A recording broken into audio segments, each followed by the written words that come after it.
Good evening, everyone. I'm Assistant City Manager Lori Bays, and I'd like to welcome you to our meeting tonight for a discussion about our unmanned aircraft systems, otherwise known as drones.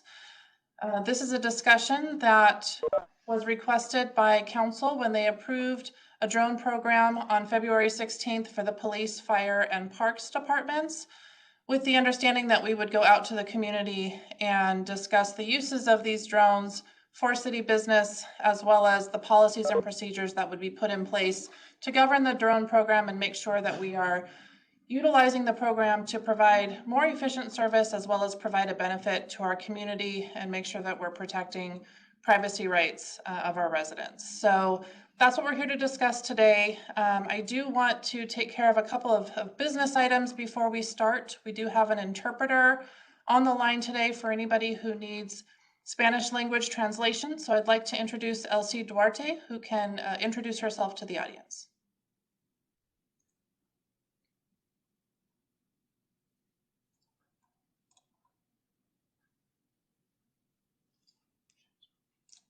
Elsie, I think you should be unmuted if you can introduce yourself.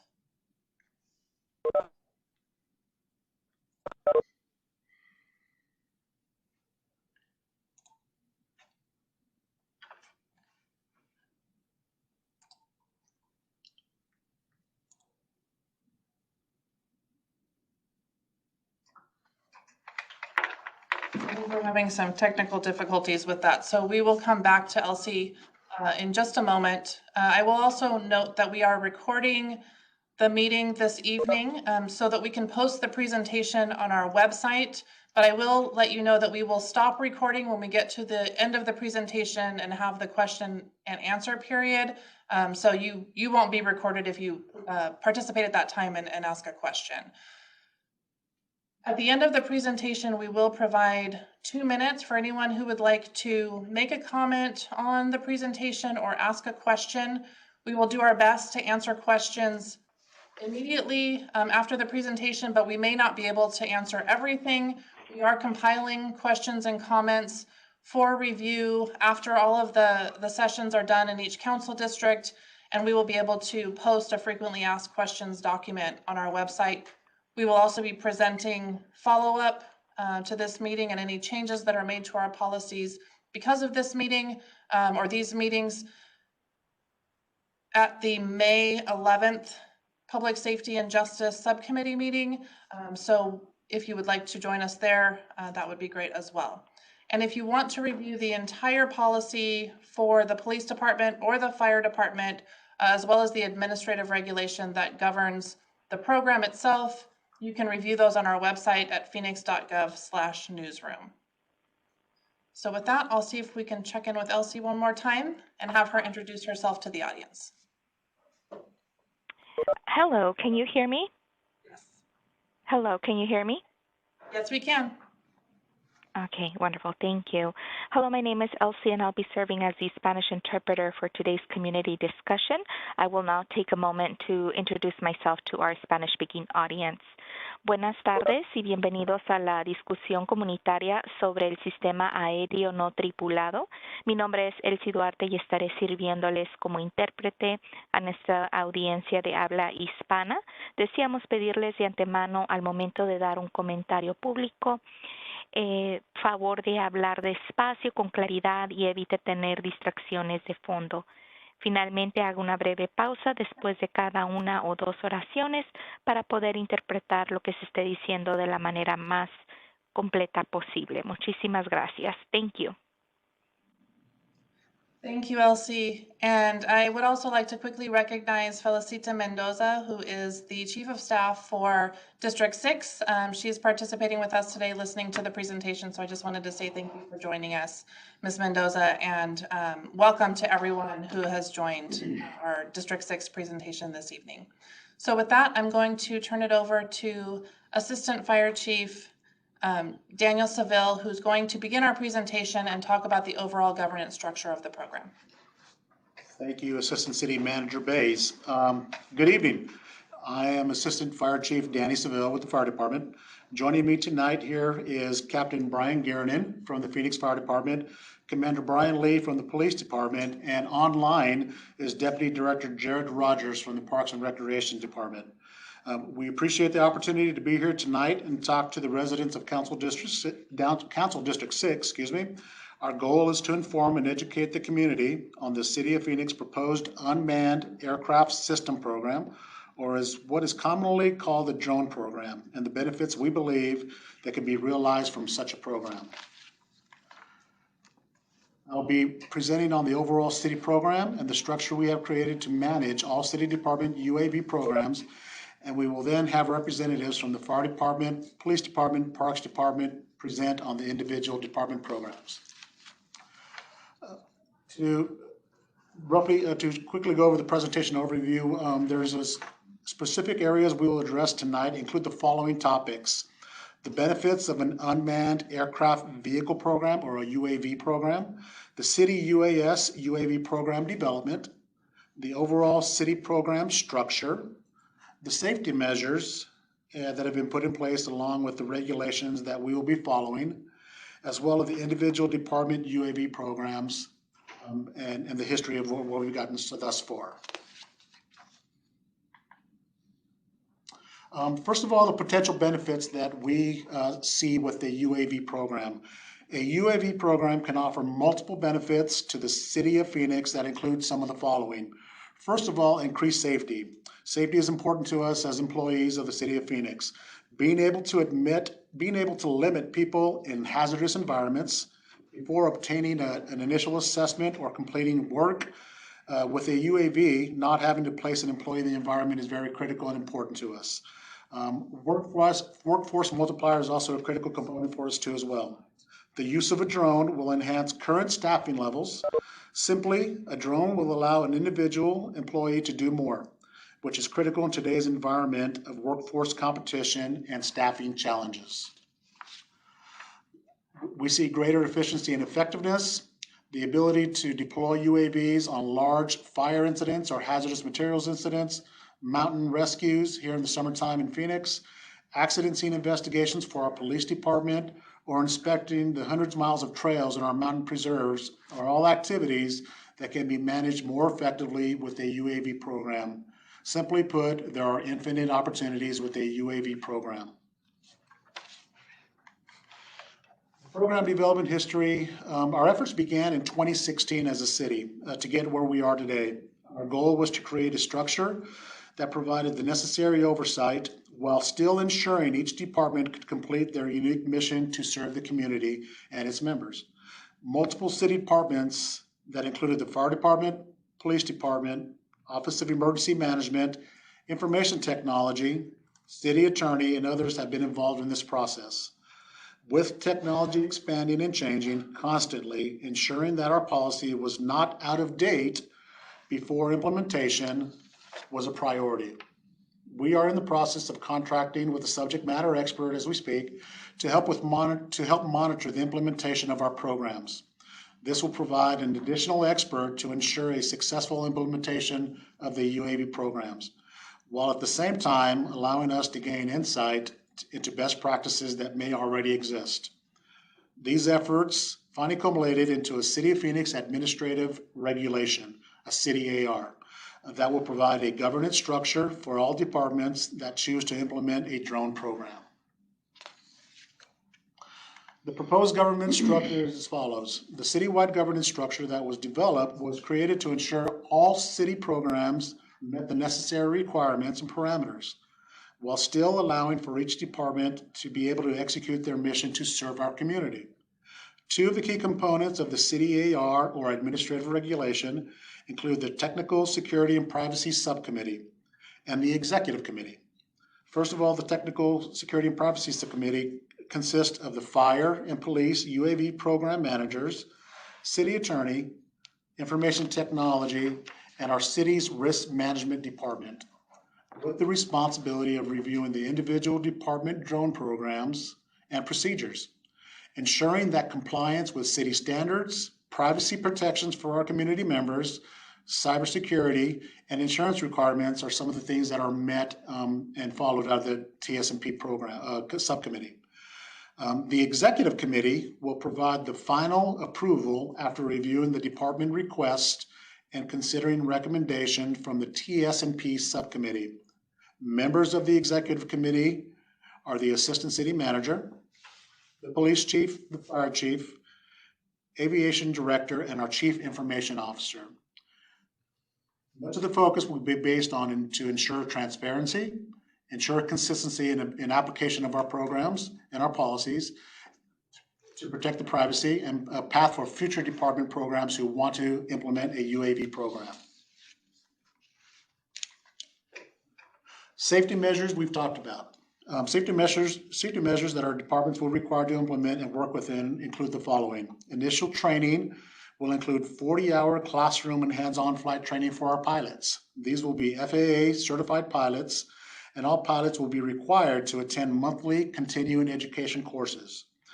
UAV technology is also important to the city as well. This includes safety features such as GPS, 360 degrees obstacle avoidance, and lost link return to home features for the UAV platforms. All UAVs will also be purchased and will be approved by the Technical Security and Privacy Subcommittee.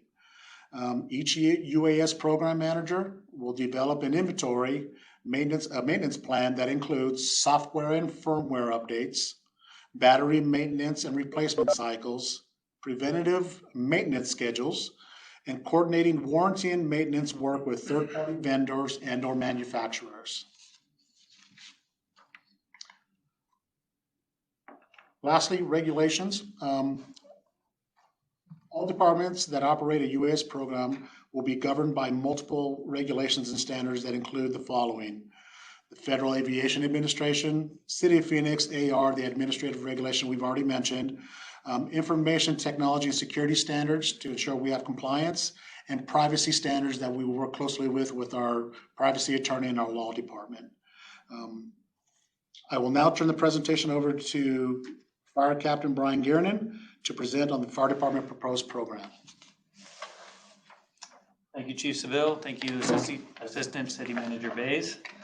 Thank you for having us. We're excited about this. I am captain with the Phoenix Fire Department and current program coordinator. And I'm here to talk just a little bit about what the fire department intends to do with the UAS. So we were the initial adopter of the UAS program, and like anything with the fire department, our focus is on safety. Our program foundation is going to be a crawl, walk, run approach. Our initial purchase is going to be 3 small UAS. When I say small, these are about less than 2 pounds. They unfold quickly. They're easy to deploy. They're able to fly approximately 2 miles. And they're going to be strategically placed throughout the city to best serve the citizens. We're going to start with 12 FAA certified pilots that are going to go through the 40-hour training that Chief Seville talked about. And our program manager is responsible for the relationships that we've developed with the FAA. Our current program manager is Division Chief Cheatham, who is an FAA certified manned aviation pilot, as well as a certified 107 drone pilot.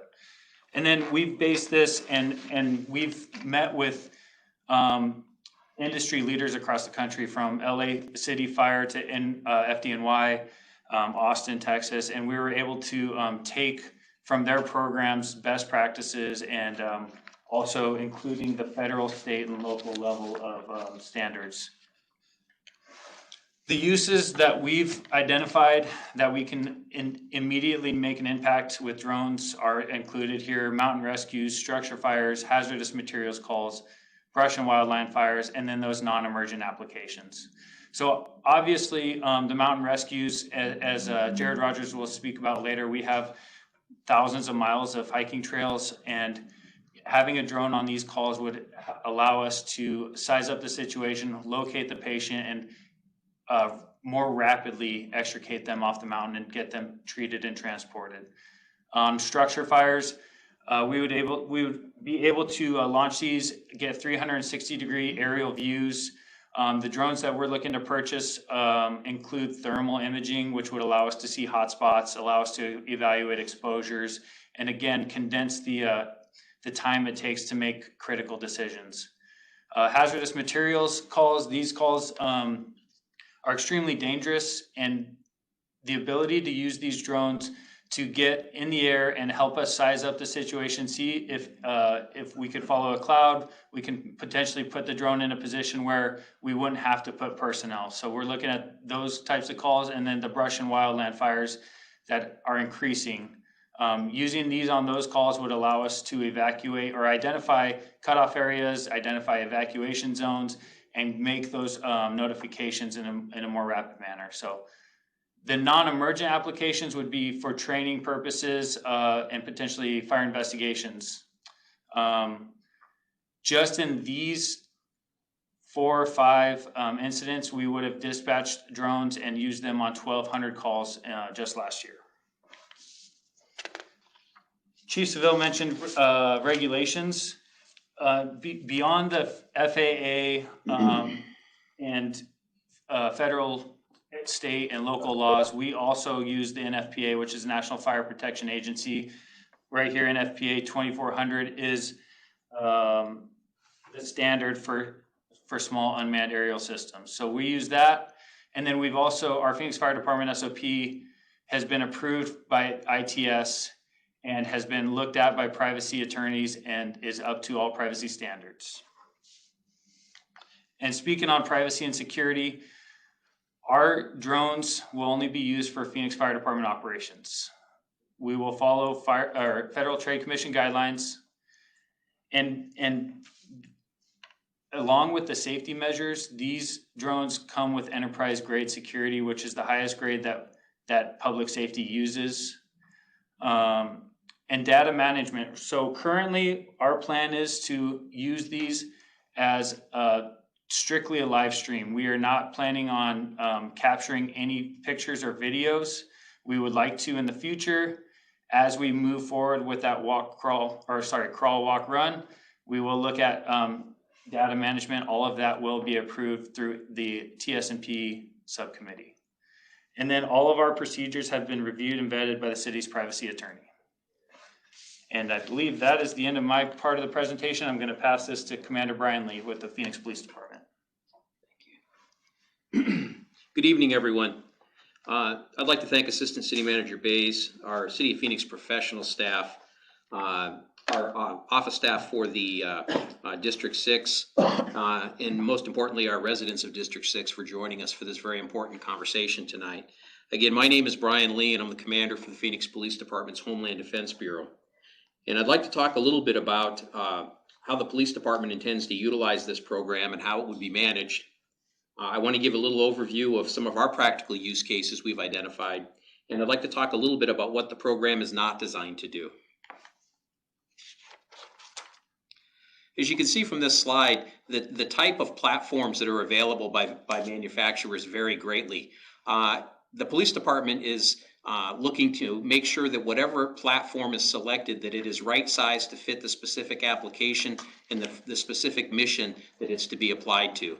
So some of the things that we're looking at as we select items are identifying a platform that has the appropriate temperature rating to operate within different environments.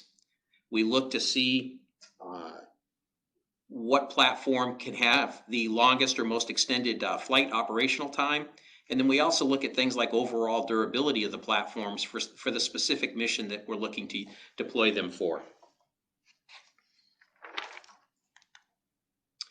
Our actual UAS program structure is broken out in this way. The Phoenix Police Department's Homeland Defense Bureau will administer the UAS program for the department.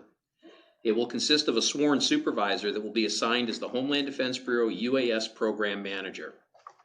And the way this would work is that all requests for a UAS deployment that are received from the field out in patrol are going to require the authorization of a lieutenant or higher to request the UAS support.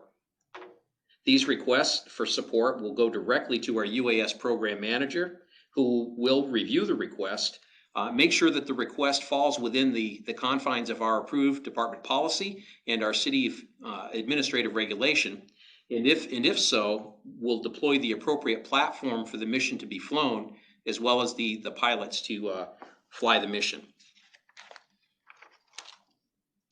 Some of our practical use cases have been identified by the department in the three following areas. Within our operations, our investigations, and our event management, these sections were identified as being the three critical areas where we believe that we can gain immediate efficiencies by deploying and leveraging UAS technology in these areas. The operations section would include response to incidents such as hostage barricades, large-scale operations, active shooter type of incidents, or school shooting incidents. Recent examples of this type of deployment can be found in the Warner Road incident recently with 9 of our officers injured. Another example can be found in the North 40th Drive barricade incident, which unfortunately resulted in the tragic loss of one of our commanders and the shooting of 2 of our officers. And recently, the active shooter event that occurred at the Tanger incident in Glendale, this also serves as an example of where a large perimeter security type of a deployment would have fallen within our guidance criteria for deployment of UAS, should that have been an approved incident that happened in Phoenix. Under the investigation sections, we're looking to maximize the UAS technology to assist us with investigative support out in the field. This would include investigation of our traffic fatalities, where typically we could have a roadway closed down for hours. However, utilizing UAS technology and the software that goes along with that, we would be able to conduct crime scene mapping at a traffic fatality in a matter of minutes as opposed to hours. The same with our investigation of complex, multifaceted crime scenes such as homicides, where accuracy and detail matters in the investigation. This would result in a significant time savings for our detectives, and it would also help get the roadways reopened for the motoring public and the citizens of Phoenix. And lastly, the area of our event management. This falls within the Homeland Defense Bureau. And as most of you are probably aware, the City of Phoenix has become ground zero, the center for a lot of the large-scale events that we host on a national level. The Super Bowl coming up in February of 2023 is one such example, immediately followed the following year by the NCAA Final Four. The City of Phoenix hosts large-scale concert events, and we also host several entertainment venues in our downtown area. The ability for UAS technology to live stream enables our incident commanders and our police department leadership the ability to assess activity in real time, which allows us to make better, more informed decisions on the deployment of our resources and personnel out in the field. I want to talk a little bit about what the program is not. The Phoenix Police Department will not do surreptitious surveillance or conduct unreasonable search and seizure with the use of these UAVs. The police department will not weaponize any UAV. The police department will not use UAV technology to impinge or restrict First Amendment right to assemble or free speech. And we will also not use facial recognition technology within the UAV. The police department will not be recording sound during flights. However, we are actively looking at existing technology that may offer two-way communication that could be equipped on certain UAV platforms. These again would be utilized in situations such as hostage barricade, where negotiation with a suspect or a citizen may be imperative for us to be able to communicate. Should that technology be identified that is sufficient to meet the needs, that would be something under consideration. With regard to data collection and storage, all recorded UAS flight data will be accessed by the pilot who collects it, the investigative case agent responsible for the scene, and the UAS program manager. Any digital media that's collected by the police department through the UAS program will be used only for official police purposes. Any evidence that is collected will be impounded utilizing our existing departmental policies. Any non-evidentiary data or imagery information is going to be stored in a criminal justice information system compliant, encrypted, cloud-based environment, which is approved by the City Information Technology Services. The decision on when or what to record will be determined by the pilot and the on-scene investigative case agent or supervisor. It's the policy of the City of Phoenix that the operation of the UAS and all UAVs shall be carried out in a manner that respects and protects personal privacy, consistent with the United States Constitution and federal, state, and local law. The Phoenix Police Department will not use UAV technology to violate a person's reasonable expectation of privacy. And again, we will not impinge on a person's right to free speech. The UAVs will not be used in a prolonged or extensive tracking or surveillance of an individual or vehicle. And the UAVs will not use facial recognition technologies or software within the UAV. And lastly, the UAVs will not be used to harass, coerce, target, or discriminate against persons based upon their ethnicity, race, gender, national origin, religion, sexual orientation, or gender identity in violation of the law. Regarding our flight reporting, all UAS operations flown will be documented in the information captured in a database for tracking and transparency, as well as historical retention of the data. All flight telemetry data will include the date, the time, the location, GPS coordinates, and the purpose of the flight. The Phoenix Police Department UAS Program Manager will be responsible for maintaining ongoing log of flight information, documenting the incident, any successes that were achieved, or challenges that were faced during a deployment, and this information will be used to improve the overall UAS program. The Phoenix Police Department will conduct flight audits of UAS deployments to ensure we have the information to adjust our training, make sure that we are applying the appropriate piece of equipment, or adjust our operational needs. The Phoenix Police Department will submit any recommended policy changes to the UAS Technical Security and Privacy Subcommittee, as well as the UAS Executive Committee for approval prior to implementation of any policy change. Flight records will be available to the general public via public records requests, as they currently are today, in accordance with existing department policies, as well as in accordance with the Freedom of Information Act. And the Phoenix Police Department will continue to engage with the community and share our best practices, our lessons learned, in order to ensure that we continue to grow the program in a safe and responsible manner. That concludes my portion of the presentation. I'm going to go ahead, Jared, I will go ahead and introduce you, the Deputy Director, Jared Rogers with the Parks Department, and I will advance your slides for you on your direction, Jared. Great, thank you, Commander Lee. Can you hear me okay, Commander? Yes. Okay, great.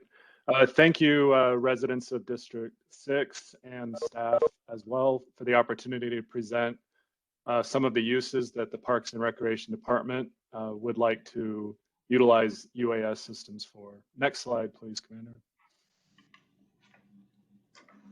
So I am specifically the division that I oversee is the Natural Resources Division, and that division manages the desert parks and preserves throughout the city of Phoenix. And as you can tell on that first bullet, we have over 41,000 acres of those lands, as shown in the map to the left. And in those 41,000 acres, we have well over 200 miles of mountain trails that people use for recreation every day. And last year, we had over 3.5 million hikers on those trails. And as you can imagine, and maybe have observed if you've spent any time in the preserves in your own district, that many people on the trails causes some amount of erosion over time. We recognize that the UAS systems will be helpful in monitoring trail erosion. As shown on the map, these preserve parks are spread throughout the entire city. Next slide, please.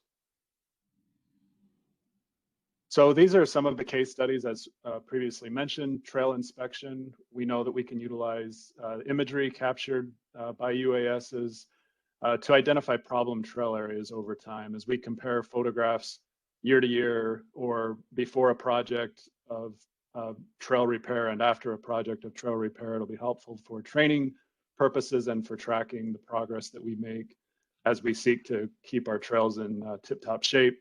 I should mention not just hikers, we also have mountain bikers and equestrians, and erosion by way of stormwater also causes issues with our trails. So over time, we know that using imagery from these UASs will help us to better manage our trails.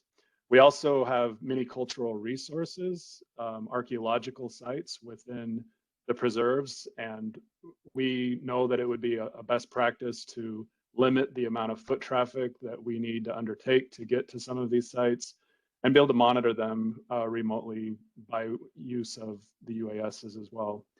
We also have invasive species that have taken over some of the hillsides of our preserves. There's a buffalo grass and a newer weed that's coming in called stink net that does cause a lot of problems. It chokes out native species and also can cause problems with wildfires, as there are two species that burn more than the native plant material does. So we recognize the opportunity to use UAS systems to photograph the slopes, and in areas where we're doing volunteer projects, we have park stewards who do an amazing job in helping us eradicate these species.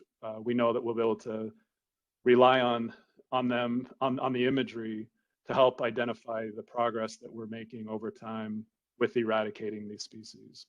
We also have some areas where excess trash and debris builds up, and this also allows us to, one, locate some of those areas and monitor them as well, and evaluate our cleanup efforts again with our rangers and with park steward volunteers. Next slide, please. So our next steps is we are, like fire and police departments, we are an early adopter of the Parks and Recreation Department, but we're a little bit behind both of those departments, and we're working with them, with the fire department specifically, to identify our appropriate UAS systems and the number of pilots that we'll train. We anticipate that our pilots will come from the ranks of our park rangers. Our park rangers are in the preserves and work in the preserves and would be the appropriate staff to pilot them. We're also working on developing our standard operating procedures that will closely follow a lot of what's been shared previously by police and fire. And the last bullet on my presentation here indicates that the standard operating procedures we're working on are very specifically going to be designed to protect the wildlife and preserves specifically. That we know that these 41,000 acres of preserves are very important to the future of Phoenix and our residents, and we see the opportunity to utilize this technology as a great way to protect and preserve for future use. And thank you again for the opportunity to share. I will turn the time back over to Assistant City Manager Lori Bays. Thank you, Jared, and thank you to all of our presenters and our subject matter experts. That concludes the presentation, and we will now stop recording and move into the question and answer period of this evening's meeting.